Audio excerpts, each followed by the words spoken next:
What's going on, guys? Welcome to week 2 of the weekly series we have going on. I hope you guys enjoyed the first week. If you haven't checked that out yet, definitely go check it out. Had a bunch of cool calls with homeowners, with potential hires. We kind of jam-packed with that video, and obviously we're going to have a very similar week. This week we're really focused on bringing on a bunch of cold callers. Got some systems in place with training videos and stuff like that. So I'm going to be adding on to that this week. I got my first caller just set up now. It's about 10 a.m. Been on the call with him for about an hour. And then we're kind of starting the second segment of the business. We have the cold caller side. I wanted to try out like driving for dollars team. So going to be doing a bunch of those interviews today and throughout the week as well. The goal with a partner I'm actually going to be going 50-50 on that with, which in a sense is his own business, which is pretty cool. So I can split costs to kind of see how it works. And if it does, we make money, then we'll just grow that as its own separate entity, as its whole separate wholesale business. But obviously my main bread and butter is the cold calling side of the things. Trying to get about 4 to 5 cold callers on board, probably within the next 2 weeks, at least probably half of them on the dialer, like the guy he's actually dialing right now, which is pretty cool. So should have probably 1 to 2 leads come in a day, just kind of monitor how he's going. But going to be an action-packed week. I hope you guys do enjoy. Definitely stick around, and definitely leave some comments if you guys want to see any certain things in this type of video. So with that said, I got to get back in the office, and I'll catch you guys in a little bit. Hi, Kish. Good afternoon. Hey, how are you? I'm doing great. Thank you for asking. Awesome. I guess just kind of start with telling me what your experiences are. Obviously, there's a cold calling position. Just kind of want to know what you've done in the past. I also work as an appointment setter. Okay. And then I was an appointment setter for for about 4 months. Prior to that, I was also a real estate appointment setter as well, a cold caller. Unfortunately, that was shortly before pandemic.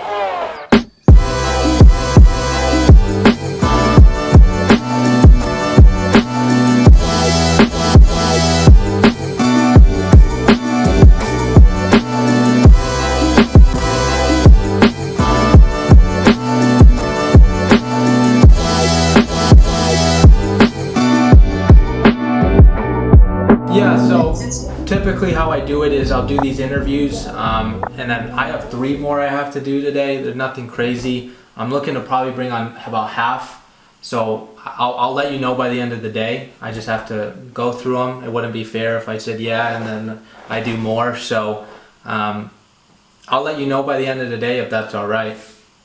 Okay, that's all right. Okay, we'll do that. And then if I bring you on, what I typically do is I have like 3 training videos. It just saves me a little bit of time. I recorded it, put a lot of time into them, but 1 is like an introduction, more about company values, more about my company. 2 is our cold call script, which is the longest video. All of them will take about an hour and a half to go through total, so not crazy long, but the cold call script and how we run things. Obviously I give you free discretion, but I want you might learn a thing or 2 from it, but it's just the small things, like we never ask if it's the homeowner. Hey, is this? We don't do that. It's hey John, hey John, hey John. Like, it's just the small things like that that make a big difference.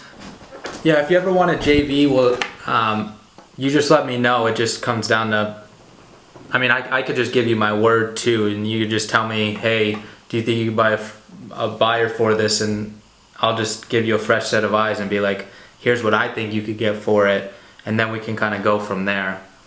Oh yeah, for sure. It's always good to have an extra set of eyes, because sometimes I comp properties too high. Well, I think all of us are guilty of comping too high sometimes, right? But it is what it is. But it's always good to have a second fresh set of eyes. So any deal you need help on, even if I don't make money, you just let me know, and I'll let you know what I think, because I love comping properties. It's so cool to like look at other properties and see the potential in a home, right? But yeah, you're still learning regardless, because you're just comping property. Exactly, you get better every one you do. So to give you guys a good idea of the post, I told you last week that I posted something on online jobs. This is what it looked like. for a real estate cold caller position. I had just written this out myself. So if you guys are ever looking for an example, this is probably, you could copy it however which way you could change how much per hour and obviously the time, but I figured somebody might take something out of showing you guys this. And then this is actually, I posted this the 22nd, today is the 24th, so in 2 days, just for a little bit of proof, 23 applications, 147 hits. I'm about to go through it right now. We're going to do some interviews, see the quality of it, and then I can obviously keep you guys updated.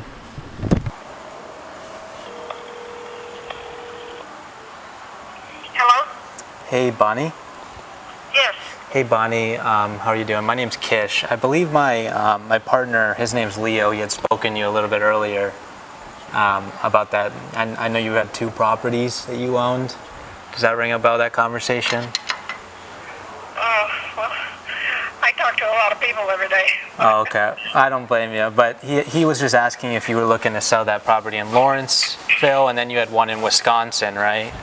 Want to let my tenants know that I'm even thinking of selling it. Yeah, no worries. We would never even drive by and stuff like that. We would never alert anybody. Yeah. But are they month to month right now? Or are they on a lease term? No. Well, yeah, they've been there, I don't know, maybe 4 or 5 years or something. I'd have to look up my papers. I don't remember how long they've been there. Okay. But, yeah, it's a brick house. It's 3 bedrooms, 1 bath, a living room, dining room combination, kitchen. Hey, what's going on? Just talked to a seller. I figured I'll just pass along the info to you, but she has a property that needs to be zone commercial and she wants to sell it. Yeah, so it's not zone commercial, but I looked into it and she said there's like a lawyer's office next to it, so this home could be like one of those. Sometimes people... State Farm. Yeah, exactly. Some people, will say like, oh, it could be commercial. Walmart's coming next door, but no, this one actually could be commercial. Yeah, no worries. But this her name's fresh in your head, so just call today or tomorrow. Yeah, I will. I'll give her a call here a little bit. Okay. Check out this address right here. I'm gonna send it. Well, I guess I'll just send it to you now, and if it ever comes to fruition, let me know on it. Yeah, I will get you definitely a good fee. It'll be under the table though. Yeah, no, 100%. All right. Well, there you go. Thanks for keeping me.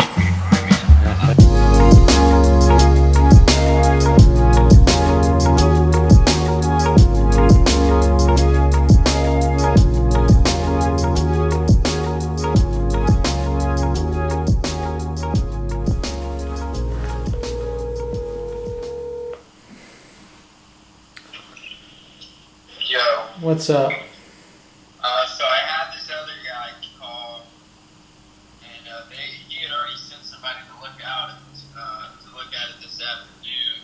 He said that he was good at 91. He said we already had an offer at 91. He's like, I can go up to 92, but I thought that if your other buyer goes up to 92, it'll cut me out. Or if he said he can't go any higher than 92, essentially is what he's saying. What is he? How is he on closing and earnest money? Same thing, pretty much the same ordeal. Yeah. How serious was he?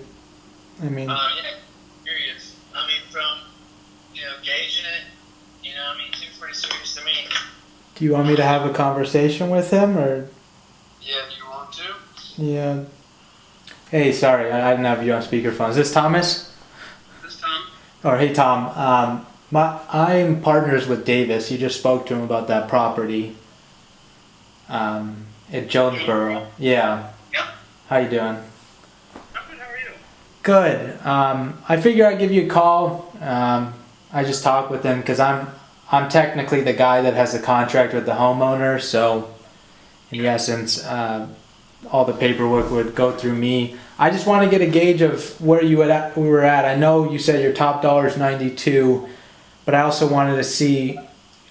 I guess I'll just give you, because I'm always straightforward with people. We had one guy at 91, and there was just a bunch of people in between that need to get paid, and we were still going to make the same amount of money, but he was at 100, but we were going to net 91, right? And so that was a little bit complicated, but I sent him the paperwork, and I'm still waiting for him to get it back. But in the end of the day, we're businessmen, right? If you don't sign, you don't sign. So we had this other guy that was at 91, and we're trying to get him to 92, and he was like, I'm good. So I wanted to get an idea. I know you said your best would be 92, which obviously it's our job to take the best and highest offer, but sometimes our highest offer isn't necessarily the best, right? But that's why I wanted to see and call you. I know you checked it out. Are you willing to put down the earnest money? Obviously, we do 2.5K non-refundable. Obviously, contingent on clean. That's not what we discussed. What did you discuss with David? Sorry, he had to get on a meeting, so I didn't discuss that much. Yeah, no, I told him. 2,500 is fine. Yeah. But I told him I need at least 2 days, 3 days max. So I like my attorneys, but I'm open to others as long as they're not some fly-by-night guy who takes forever doing everything. I gotcha. So I'm just wrapping up the day. It's about 7 o'clock on Tuesday. Some pretty good numbers for 2 callers today. We had 4,800 dials, and then we had 367 conversations with homeowners. And in that, we produced about 14 leads. Still trying to get this number down, but it's just on a triple line dialer, so there's not much I can do about it. But that's a little bit of an update. At the end of the video, I'll break down exactly all the numbers for the week, so we can kind of break down and see on more of a macro level, or I guess on a weekly level, how many calls my 2 callers did the entire week, how many leads that produced, how many talk time, or how much time they were on the phone with sellers actually talking to them. Because in the end of the day, my goal is to break down on a month, quarter, and yearly scale what it really takes. How many leads does it take to kind of close a cold call, or from how many cold call leads does it take to close a deal? How much talk time does it take to close a deal? How many dials it takes to close a deal? Really just tracking the KPIs of pretty much every single number I can think of. Also revamped my Podio, so made the seller submission form, so when the callers actually go ahead and submit from the call tools, which is their call software, the lead, it makes it a lot simpler. I could show you guys that in another video if you want, but super productive day. Started about at 8 a.m. and just finishing at about 7 right now. But I did go out for lunch, so that took about an hour and a half of the day, but feeling pretty good about today. So I'll see you guys tomorrow. Maybe one will stick. It's the honest truth, Yeah. Have you been to that property recently, or do you have somebody in it, or is it sitting vacant? No, here's a story about that property. I sold this property about 3 years ago. Okay. And then I financed that myself. Okay. Due to the recommendation of the agent. Yeah. Yeah, because it's a new home, right? And they got more than like one parcel. That's like 7-8 acres, so they could build them all together. Nobody builds a 2021 home next to a $110,000 home unless it's like in a new subdivision with all of them around them are brand new 2021, right? Nobody's just gonna. I don't know. That's what I put this three together. Yeah. So if somebody comes and buy them, they could build like 5 homes. They could, but only 2 of the parcels even have road access. The one in the middle is just in the middle, right? It's just trees. Yeah. So it's kind of. But then there's that one home next to the one that was vandalized that's just sitting there that you don't own. So it's like this weird shape, right? But this is just another mobile home, yeah. Yeah. Like the previous. If you have it up, you can let me know and I can kind of walk you through it if you want, or you can just read it over, whatever works best for you.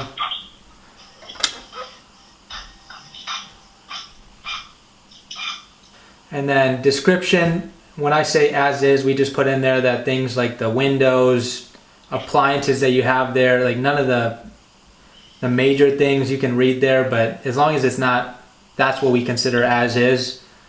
Okay. So that's typically what we do. So we just ask you to provide some sort of key to get in there. Number 10, just making sure there's no hazardous substances that you know of or willingly know of. Okay. Sound good? Yes. All right. Well, thanks so much. I appreciate it. Okay. Bye. All right, guys, just locked up a deal here over the phone. Didn't get it on like actual camera, but I'll talk about it right now. So pretty excited. This is honestly a pretty big boy deal. This is the first one, so pretty significant from a caller lead, which has only been about 2.5 days. 2 days of 2 full-time and 3 days of one of them 3 days full-time. So really quick. I'm pretty excited, super blessed. Locked it up. It is obviously in Georgia. I'm not going to give details about it until it closes.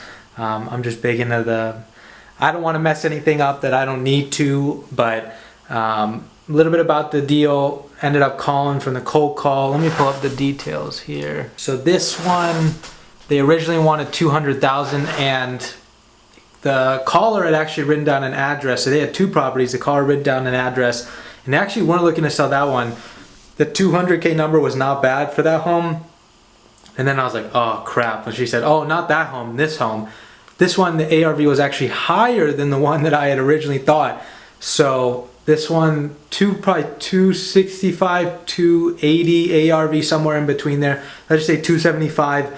Ended up locking it up right at 185, and this is going to get eaten up. I know. I don't know about you guys if you're in wholesaling or not, or do real estate. So those numbers might not make sense where you're at. You might be thinking, hey, that's not even close to a deal. Maybe I would need to be at 120. Well, in this market, things are snatched up.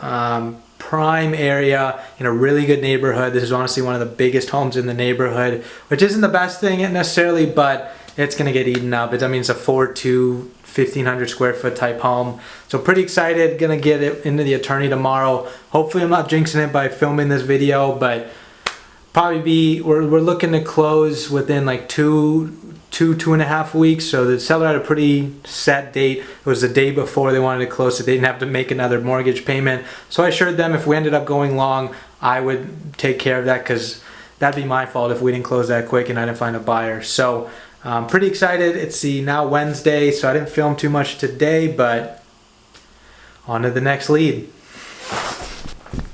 So it's now Thursday. It's about 10 a.m. Pretty rough morning, so I figured I'd hop on here real quick and just tell you guys a little bit about it. All I can really say is the biggest lesson I've learned because of this one deal that's happening right now is pick a price and don't be greedy with it. I messed up big time, and I'm not losing the deal or anything like that. We got it all settled up. I was on the phone call for about an hour and a half dealing with a lot of angry buyers, and I get it. But I think I salvaged a little bit of my name. I'm in the relationship business, right? I want to build relationships with people so I can sell multiple properties and it be a long-term kind of thing. And just for some reason, the past couple of days I've been dealing with, on this property, a lot of JV buyers, trying to figure out who's the actual buyer, who's JVing, what kind of reputation they have. Just trying to figure it all out, right? Because I'm not physically there. I do a lot of my deals in Georgia, so ended up where I thought I didn't sign something and ended up signing it, and it just, it's one of those things where I gotta have better processes to remember and document when I sign things and when I don't. So I signed an offer with somebody and thought I didn't, and went and made somebody try to bargain with their buyer and really haggled with them, and all for the fact of this buyer ended up signing with me in the first place, and I had signed it. And so I felt really bad. I try to do as best as I can and be a legitimate person in this business, because it's not a wholesaling business. It's a real estate business. It's relationship building. Everybody's got to make money, right? So but you can't be greedy with it. So don't be greedy with your deals. Pick a price. Do your due diligence before you go ahead and put out that deal to the public. Find a price you're comfortable, willing to take. Some people, other people, I guess gurus will tell you to to take the best offer. Don't take the offer in a week, in a day, 2 days. Wait a week and see. But I've started to realize maybe it's just this market, but you cannot wait. Like, if you find a good buyer at your price and it's just overall a good offer on the back end with contingencies, just take it. Don't be greedy, because you're gonna lose people. And then when that guy for some reason drops out, then you give the leverage to the next buyer in line. Oh, why did he drop out? So, you know, it's a tough morning, but we're blowing out fires. We're still getting leads coming, and we still got that deal locked up yesterday, so I'm about to put it out. With businesses. And so, like, yeah, you can own the brokerage, great, but you have to be the face of the brokerage. Just like Steve Jobs is the face of iPhone, Elon's the face of Tesla, Jeff Bezos is the face of Amazon, like, whatever the case is, you need to be the face of the company. So, even though I'm introverted, like, that was the push I needed to put myself out there more. Yeah, and just one more quick question, Steve. What do you look for when you try and draw people into your organisation? What qualities do you look for? Yeah. So in one people. So we have our core values. So our core values, the first one is they gotta be growth minded. And so before I was more mature. So it's about 7:53 right now on Friday morning. You know what that means? It is team sales meeting, whatever you want to call it. I got to come up with something cooler than that, but this is going to be the first sales team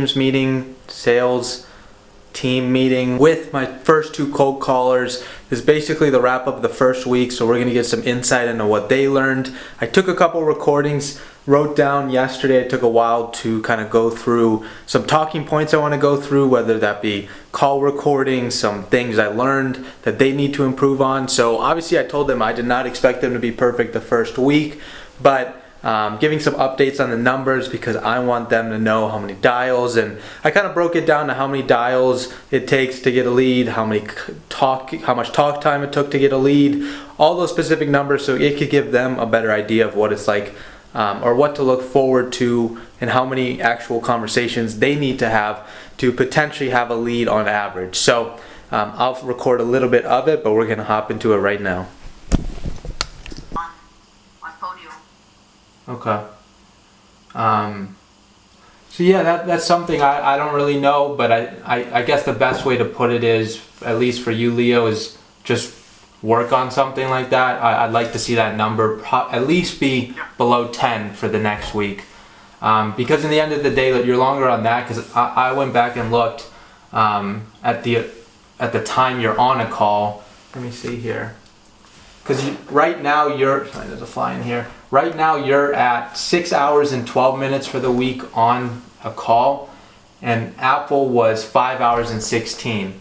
But you have to remember you were there a full day before. So that's just an efficiency thing, right? The less time you're on that, the more time you're on your call. I get it. When I was on the call, a lot of the time, and you're in that post call, it's like you need like a breather, right? Like you just spend a few minutes, like get yourself together again, and you just kind of have to get back in that queue. That's fine. I don't mind that.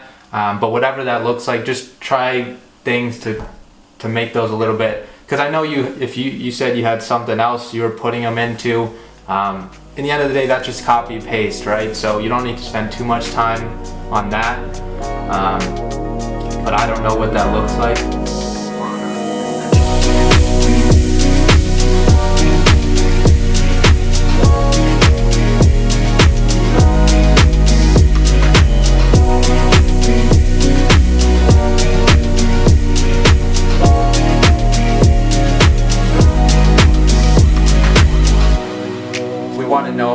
If it's like commercial, there's not much I can do with it, but I still want you guys to submit land ones either way, because my goal one day is to come across one piece of land that's just on this corner piece of freeway property. Consider a cash offer for your property on 105 Charles Bruce Road. That was perfect. Perfect. That's exactly what you got. All right, just brought on 2 more callers. So these were actually referrals from a guy from Instagram, but first lady is Gladys, the second one is Portia. I'm not gonna lie, the ladies on the phone hit different. So right now we're gonna have 3 ladies All of them from the Philippines, super nice, but 3 ladies and 1 gentleman. But I like to have a little bit of mixture in there. But for now, the ladies are gonna be dominating, so we'll see how it goes. I'm gonna have them start on Monday though. Alright guys, before we wrap up today's video, I'm obviously going to be going over a weekly recap for the video, how we did in the business, or I guess just since it's just me. But this week was the 24th of May to the 30th of May in 2021. Overall, the week had actually started a little bit slow. If you guys haven't checked out the other video, I talk about what I wanted to do going into this week. So actually accomplished a lot of my goals, and I'm just going to hop right into it. But we did have a slow start, but as I'm going to talk about here in a minute or two, we finished the week really strong. So we actually ended up finding a buyer for one of my properties out in Jonesboro. This one was a little tough. I talked about it in this video with you guys probably a couple clips ago, but did make a lot of mistakes on it. This week I really learned when it comes to dispoing a deal, do your due diligence, find a good price that you would be super comfortable selling it for, and if somebody offers you that, just take it.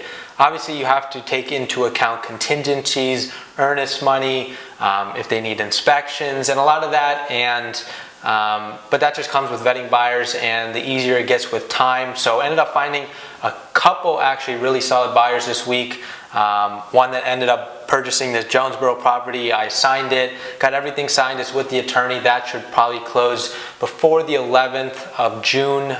So just a couple weeks before that closes. Won't make a big killer on it. Ended up JVing it, but had to make a bunch of phone calls on that one to apologize, to keep the reputation, because again, this is a big reputation business kind of thing, and I just want to keep my name clean and do good business. It's really not that hard. So trying to work on stuff like that, just trying not to backdoor anybody, but ended up getting the feel a lot of the times that buyers think that I owe them the deal. So just taking control of that situation and nipping that in the bud real quick was super, super powerful, and I need to be doing that with all the other deals that I do look to sell. It is easier when you find buyers that could just buy most of your deals, but at the same time, I don't want to limit myself to 1-2 buyers, more on the 5, 10, 15 kind of buyers, so they don't get comfortable really, and but at the end of the day, I want them to make money, and I want to make money as well. So sold that property in Jonesboro, and you guys, if you guys didn't see last week's vlog, which you should check out, we had 2 weeks kind of start, 2 callers start full time this week. One ended up starting on Monday, called through the week to Friday, and then another caller, that was a male. The second one was a female, all from the Philippines. Started on Tuesday and ended up calling to Saturday because on Thursday, I'm not sure if I mentioned this video, but her internet went out, and it was just better that she didn't try to work off data or anything and risk kind of compromising that list and lose any potential deals. So had her call on Saturday and ended up pulling a bunch of leads. I'm going to be going over here in just a second all those numbers and what they look like for the callers, but honestly, I'm super blessed. I'm really trying to, I guess, differentiate myself from what I did do in the past, and that was just get comfortable and always think I need a certain amount of money to hire somebody. No, I'm trying to take that risk right now, just hire a bunch of people, obviously smartly and not trying to rush anything, but at the same time, get a bunch of momentum. I got a lot of momentum going in this business right now, even though we kind of started up this actual business by itself just a couple months ago, even though I've been in this industry for about 2 years now, but this wholesale company by itself, we're moving fast. So I guess I can kind of go over the numbers. So over the 24th to the 30th, we did about 24,402 dials. If you're curious, we're using the software called Call Tools. Pretty simple system, nothing crazy, but we did 24,000 dials. In terms of contacts, 1,720. So if you're wondering what a contact is, that is basically anybody that picked up the phone, whether that be no answer, wrong number, talking to the right homeowner, whether that converted to a lead or just DNC, whatever. And 1,720 people picked up the phone, and that's a big metric I wanted to look at. Another one was on call time. So how much time were my callers actually talking to people? And that for this week was 16 hours, 17 minutes, and 8 seconds.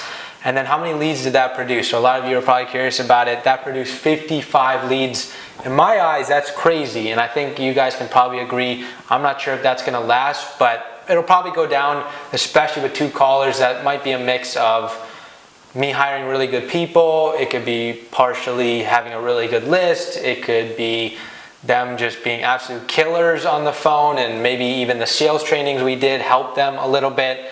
But I know those numbers should start to see some sort of consistency. I think it should probably be around like the 30 range. So obviously I'm just building my data up. This is the first fresh week that we're getting this data, and my goal is to kind of compare it week to week, month to month, and hopefully in the long term of things, year to year, to see where we need to be to kind of keep on track. But just starting to build the data now, and the more I kind of dig deep into those numbers now and always keep track of them, the easier it'll make it long term. So I can kind of systemize this process, especially with the callers, as easy as I can. So one thing I really wanted to do with my callers in the sales team meeting, and what I'm going to do next week as well, is kind of break down like this is how many dials we did, this is how many leads we did, how many technically dials does it take to get a lead, how much call time does it take to get a lead, how much contacts, how many people do you need to talk to get a lead, because that kind of gives sort of some motivation, and also kind of gives me an idea of how do we scale this thing. If we get this number, if we do this many dials and get this many leads, if we double that, how many we should technically see double the leads, right? And it's just a simple scaling process that I'm trying to figure out as we go. But that was a big goal for me in my journal here. Every single Sunday I kind of write down what I want to see, and under this section, what will move the business forward this week. For this past coming week, I had written getting leads up and running, so that definitely was a big thing. We got that going. Another one was 1 deal under contract, and that kind of brings me to my next point. We started the slow week, but from these cold calls we ended up locking up, or I guess I ended up locking up, I would say a big boy deal. This one's in Norcross, Georgia, if you're familiar with the area. I'm obviously not going to release the addresses or anything like that until I'm done with the deal, but after the deal is done, more than happy to share it, so you can kind of, one, take it as a case study, but two, maybe see it as a little bit of motivation and what kind of numbers you need to be at. But lock that one up for 185. Older couple that is going to be out of the country here in a few weeks and wanted to get it sold. Property was vacant, so those are kind of my bread and butter. I love those because you can easily get people in and out. And had a buyer come sight unseen, just saw the outside of it, ended up locking it up at 185, sold it to them for 215. So I never like to jinx anything. I don't want to talk too much about it, but obviously that's a 30K spread, locked and ready to go. We need to get title work done and everything like that, but that should close probably before the June 11th or right then and there. Because they do have a deadline pretty specific to kind of sell that before they go out of the country. So super, super blessed. I'm starting to see things that I've always dreamed of come into fruition. And that just kind of comes down to my callers. This was from a caller lead. Things are working, and I'm not going to stop now. As I said, we got a bunch of momentum going. And with that said, why not get more callers, right? I got enough leads right now. I'm probably going to have to buy some more here soon, but ended up bringing on 2 more callers, both female, both from the Philippines, and absolute sharks on the phone. Ended up taking them from Instagram because another gentleman that I do know ended up referring them to me. Didn't hire them himself, but did interview them, and he basically had said we're kind of his runner-ups. So ended up seeing a lot of potential in them. If I see some sort of great foundation, I'm more than happy to give anybody a chance, because I know I'm willing, if they're open to being trained and kind of molded into this absolute shark on the phone, I'm more than happy to take them under my belt. I'm no expert, but I know that I have value I can provide to them. So they combine what they've already taken, I combine that with kind of what I've learned. Bro, they're unstoppable on the phone. So we're doubling our cold call team.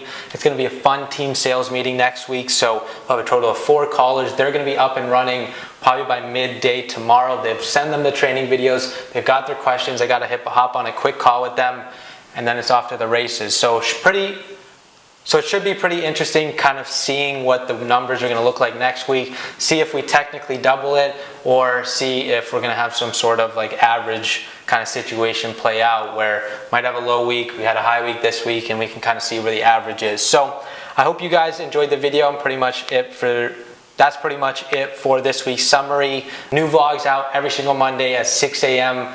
PST, 9 a.m. Eastern Standard Time. Hope you guys have a killer next week. After I'm done editing this video, I'm gonna go write down my goals for the week as I do every single week, see what we can improve on, and obviously show that in the video next week. So appreciate you guys being here. Don't forget to like, subscribe, comment what you want to see down below, if anything specific, and I'll catch you guys next week.